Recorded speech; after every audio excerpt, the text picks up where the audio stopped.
प्रणाम आप सभी को। फिर से हाजिर हूँ आपके पी ब्लॉक के बहुत ही सुंदर क्वेश्चन के साथ। ये क्वेश्चन जो हम करवा रहे हैं पिछले 1-2 दिनों से, पिछले 2-4 वीडियो से, ये क्वेश्चन आपके बिहार स्कूल एग्जामिनेशन बोर्ड के लिए बहुत ज़्यादा महत्वपूर्ण है।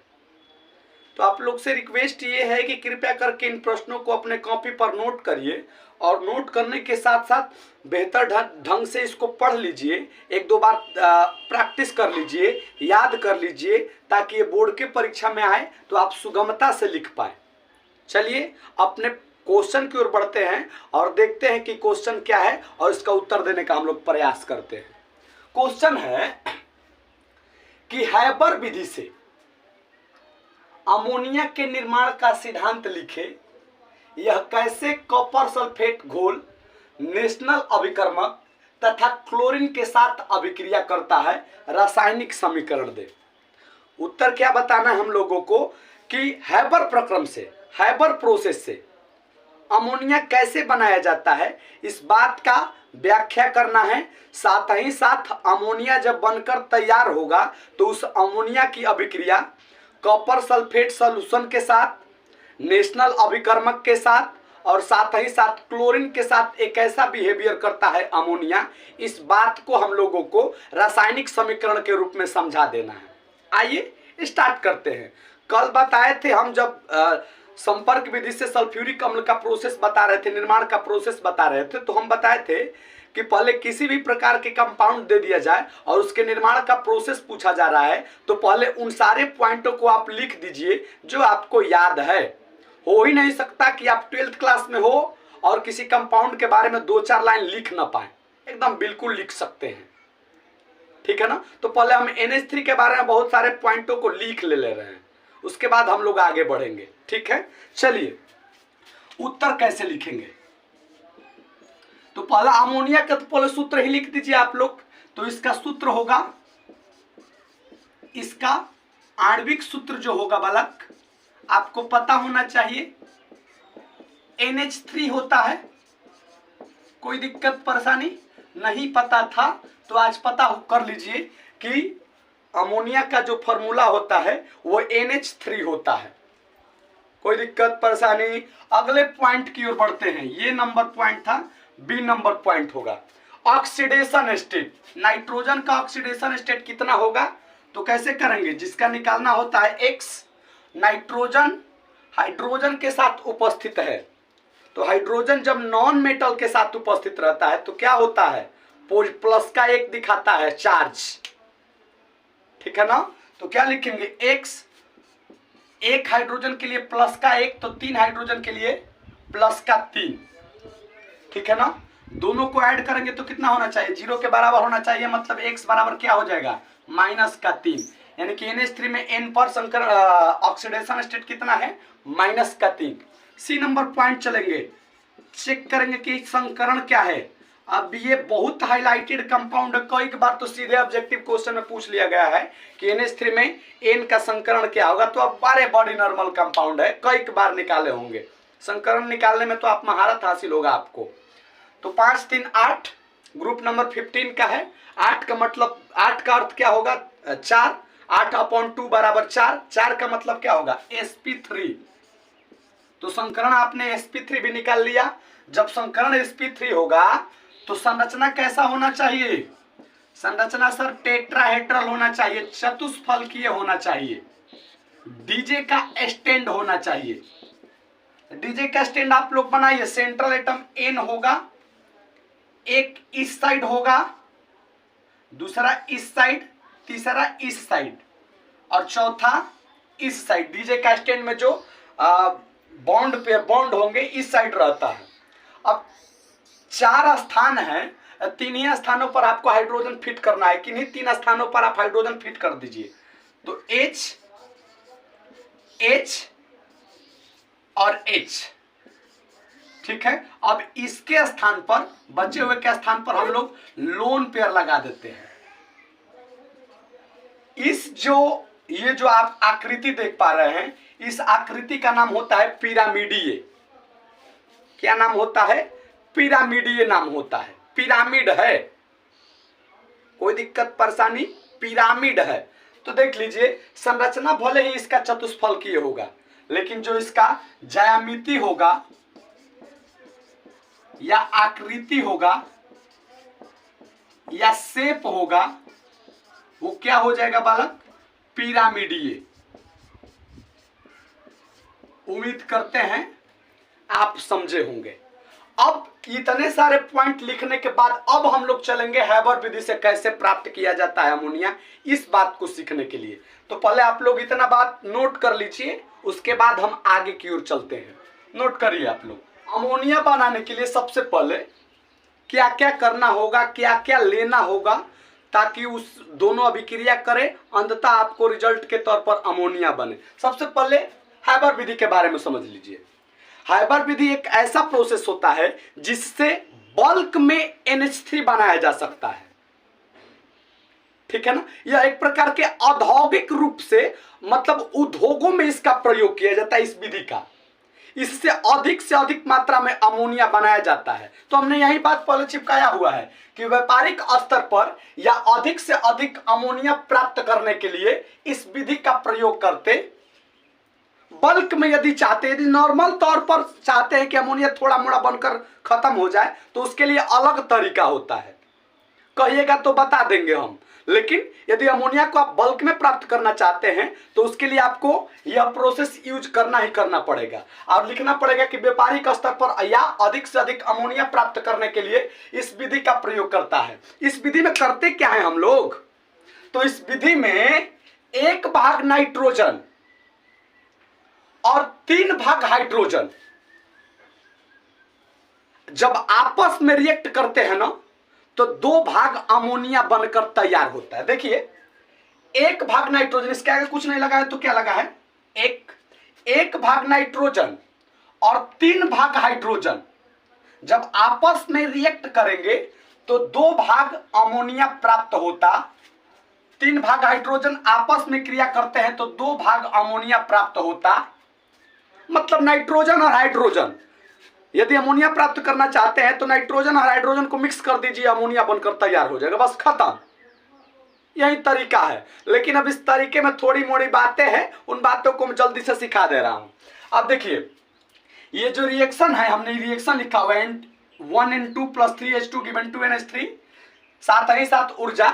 यह देखिए एक प्रकार की रिवर्सिबल रिएक्शन है, आगे भी जा रही है पीछे भी आ रही है, मतलब रिवर्सिबल रिएक्शन है, उत्क्रमणीय अभिक्रिया है और उत्क्रमणीय के साथ साथ ऊर्जा भी निकल रहा है इस रिएक्शन के प्रोडक्ट में, मतलब ये ऊष्माक्षेपी रिएक्शन भी है।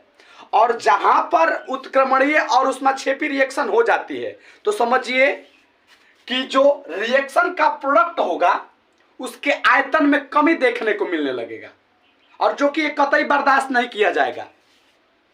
बर्दाश्त इसलिए नहीं किया जाएगा कि हम जो चाहते हैं कि अमोनिया NH3 बल्क में ज्यादा से ज्यादा मिले, यह तो दिक्कत हो रही है। यह अभिक्रिया उत्क्रमणीय ऊष्माक्षेपी के कारण NH3 के तो आयतन में कमी दिख रही है। अब NH3 के आयतन में कमी ना हो, NH3 अधिक से अधिक मात्रा में प्राप्त हो, NH3 ज्यादा से ज्यादा मात्रा में मिले, इसके लिए हम लोग एक सिद्धांत का यूज करते हैं। उस सिद्धांत का नाम है लासतेलिए सिद्धांत। देखिए पहले इस लाइन को पढ़ लीजिए। अतः नहीं, यह अभिक्रिया उत्क्रमणीय तथा ऊष्माक्षेपी होती है। अतः अभिक्रिया के उत्पाद के आयतन में कमी होती है। जो रिएक्शन उत्क्रमणीय ऊष्माक्षेपी होती है उसके प्रोडक्ट में, जो यहाँ पर प्रोडक्ट कौन है NH3, इसके आयतन में कमी होगी। अतः उत्पाद अधिक से अधिक मिले, इसके लिए लासतेलिए सिद्धांत का प्रयोग करते हैं। अब अमोनिया अधिक से अधिक मात्रा में प्राप्त हो, इसके लिए आपको लासतेलिए सिद्धांत का प्रयोग करना पड़ेगा। और लासतेलिए सिद्धांत बताएगा कि आप वो कौन कौन सा कंडीशन इस रिएक्शन पर अप्लाई करेंगे जिससे NH3 की प्राप्ति अधिक से अधिक हो। तो कंडीशन बताता है लासतेलिए सिद्धांत कि अभिक्रिया पर क्या क्या करिए आप। तो अभिक्रिया पर आपको क्या करना पड़ेगा, सबसे पहले दाब उच्च रखना पड़ेगा, प्रेशर जो होगा हाई रखना पड़ेगा। कितना रखना पड़ेगा, 200 ATM। डाटा आपको याद हो या ना हो उससे कोई फर्क नहीं पड़ेगा, लेकिन प्रेशर के स्थान पर क्या होना चाहिए, प्रेशर हाई होना। टेम्परेचर जो यानी कि तापमान जो होना चाहिए वो कम होना चाहिए। देखिए हम तापमान कम कर रहे हैं, कह रहे हैं, लेकिन 700 केल्विन टेम्परेचर रख रहे हैं। इसका अर्थ आप समझते हैं क्या? हर एक अभिक्रिया के लिए एक स्पेसिफिक और न्यूनतम तापमान होता है, उसे आपको देना ही पड़ता है अभिक्रिया चालू करने के लिए, ठीक है ना। तो 700 केल्विन होता है, ठीक है ना। तापमान क्या करना है, आपको निम्न रखना पड़ेगा। साथ ही साथ उत्प्रेरक कैटलिस्ट भी आपको इस अभिक्रिया के लिए यूज करना पड़ेगा। कैटलिस्ट होता है लौह चूर्ण, मतलब आयरन आपको यूज करना पड़ेगा। साथ ही साथ उत्प्रेरक के प्रमोटर यानी कि उत्प्रेरक वर्धक भी यूज करना पड़ेगा।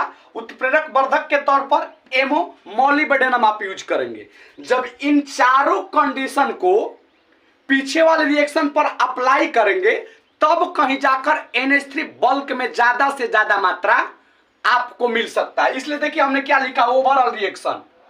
अतः N2 + 3H2 reversible reaction, Fi उत्प्रेरक, मोलिब्डेनम को कैटलिस्ट के काम, कैटलिस्ट प्रमोटर का काम कर जाएगा।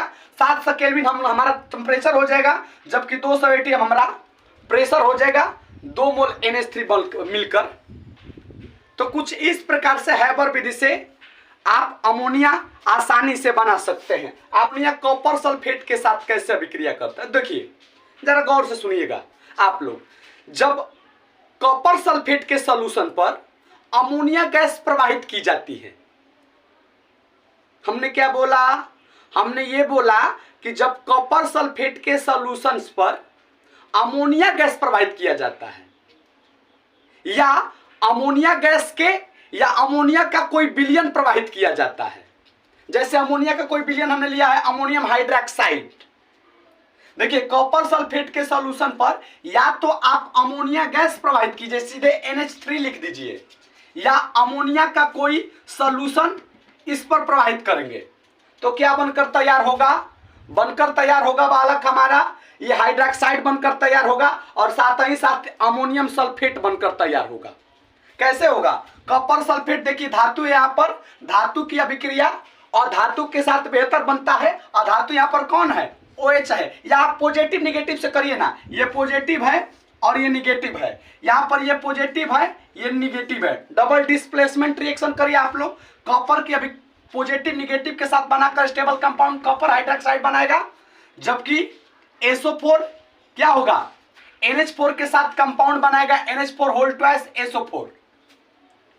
अब इस वाले पर मतलब इस प्रोसेस में अमोनिया अधिक से अधिक, अमोनिया के जो विलयन होगा अधिक से अधिक मात्रा में प्रवाहित की जाए, बल्क में अमोनिया की जो विलयन हो प्रवाहित की जाए। तो बल्क में प्रवाहित करने पर क्या होगा, तो देखिए हमने रिजल्ट के तौर पर जो मिला था, इसमें क्या करिए आप अमोनिया हाइड्रोक्साइड की और अधिक से अधिक मात्रा बढ़ाइए, तो एक कॉम्प्लेक्स कंपाउंड बनेगा, एक संकर लवण बनेंगे और साथ ही साथ जल बनेगा।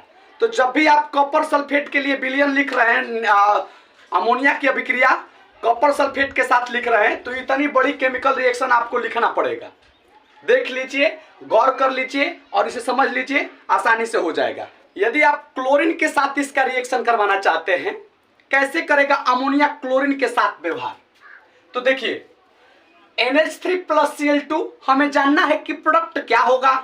अब यहां पर दो कंडीशन होगा, यदि NH3 इस रिएक्शन में ज्यादा मात्रा में बल्क में है तो प्रोडक्ट कुछ अलग होगा, लेकिन Cl2 यदि बल्क में है, ज्यादा से ज्यादा है, तब रिएक्शन का प्रोडक्ट जो होगा अलग हो जाएगा।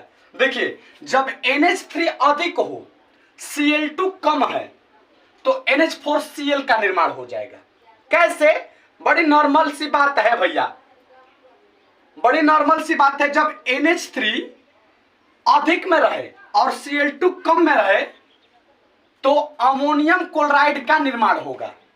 लेकिन जब यही बात उल्टा हो, NH3 कम हो और Cl2 अधिक हो, तब एक नाइट्रोजन का क्लोरीन के साथ बेहतर स्टेबल कंपाउंड नाइट्रोजन ट्राइक्लोराइड का निर्माण होगा, और साथ ही साथ HCl का भी निर्माण, ठीक है ना। मतलब अमोनिया ज्यादा NH4Cl क्लोरीन ज्यादा, NCl3। उम्मीद करते हैं समझे होंगे आप। अब हम लोग लास्ट बात है, अमोनिया की अभिक्रिया नेशनल अभिकर्मक के साथ क्या होगा। पहले ये समझिए कि नेशनल अभिकर्मक होता है क्या। तो देखिए ना, जब पोटेशियम मर्क्यूरिक आयोडाइड का क्षारीय सॉल्यूशन ले लेंगे, बेसिक सॉल्यूशन ले लेंगे, तो वहीं आपका नेशनल अभिकर्मक हो जाएगा। अब देखिए, पोटेशियम मर्क्यूरिक आयोडाइड का मतलब क्या, K2HgI4, पोटेशियम मर्क्यूरिक आयोडाइड। अब इसका क्षारीय विलयन मतलब NaOH या KOH यूज कर दिए, जो इतना बड़े आपको कंपाउंड दिख रहा है, मिक्सचर दिख रहा है, इसे ही हम लोग नेशनल अभिकर्मक के नाम से जानते हैं। ठीक है, अब इसकी अभिक्रिया भैया हमार NH3 के साथ करवाना है, करवाइए। अब पहले जितने स्टेबल कंपाउंड होते हैं उसको बाहर निकाल कर फेंक दीजिए, जितने स्टेबल। देखिए ना, स्टेबल का मतलब क्या, यहां पर धातु है ना, धातु की अभिक्रिया किससे बेहतर बनेगा, नॉन मेटल के साथ। कौन है नॉन मेटल, अब आयोडीन से बेहतर नॉन मेटल थोड़ी है यहां पर कोई। आयोडीन बहुत सारे यहां पर नॉन मेटल हैं, लेकिन आयोडीन से बेहतर कोई नॉन मेटल यहां पर है ही नहीं है। तो पोटेशियम और आयोडीन की अभिक्रिया करके आपस में निकलेगा क्या, पोटेशियम आयोडाइड। साथ ही साथ सोडियम भी है, यह भी क्या है, बेहतर अधातु है, सॉरी धातु है। तो धातु की अभिक्रिया अधातु के साथ बेहतर बनेगा। बेहतर अधातु कौन है, अधातु तो यहां पर ऑक्सीजन भी है, हाइड्रोजन भी है, लेकिन बेहतर अधातु आयोडीन है। तो कोई बेहतर के साथ रहना पसंद करता है, इसलिए सोडियम आयोडाइड निकलेगा। और साथ ही साथ इनऑर्गेनिक रिएक्शन है, जल तो भैया पक्का निकलेगा ही निकलेगा। ठीक है, अब बच क्या जाएगा, जो बच जाएगा एक भारी भरकम कंपाउंड बनेगा। उस कंपाउंड का नाम होगा मिलन का क्षारीय आयोडाइड, मिलन। इसका नाम होता है मिलन। 2 Hg 1 IO साथ ही साथ NH2। तो और कुछ याद करे या ना करे, इसमें ये वाली बात आपको याद करने वाला है। इतने भारी भरकम कंपाउंड याद कर लीजिएगा आप लोग। ये लाल भूरा कलर का होता है, लाल भूरा कलर का कंपाउंड होता है। उम्मीद करते हैं कि समझे होंगे। बहुत सारी बात याद करनी होती है इनऑर्गेनिक रिएक्शन में। ठीक है ना, तो मिलेंगे हम लोग किसी नेक्स्ट वीडियो में नेक्स्ट प्रश्न के साथ। बाकी आप अपना ख्याल रखिएगा, हम भी अपना ख्याल रखेंगे।